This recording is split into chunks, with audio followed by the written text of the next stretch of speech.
Hi, I'm Dan Fernback with MarineMax out of Brick, New Jersey. Standing here in front of the all-new 2020 Scout 195 Sportfish. Let's go take a look. First thing you're going to notice is like the midnight blue hull color. Nice deep blue, gives it a great rich look. You have a Yamaha upgraded, which is the 115. This one can also come with a 90 horsepower as well. Easy access for swim. Stepping aboard. You're gonna find nice two-tone vinyl cover. Then you're gonna have rod holders on the aft, which is replaceable. So you can take this off if you're fishing, have more rod storage. Plenty of access for the garments we placed here for about a 10 to 12 inch screen if need be.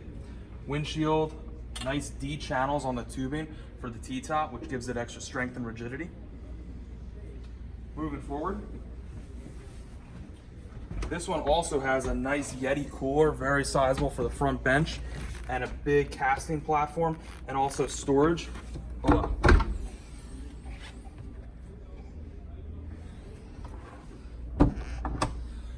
This boat is absolutely perfect whether you're fishing in the bayou for catfish or going offshore for tuna. If you want more info, please give me a call. My name is Dan Fernback, 908-330-2727. Thank you.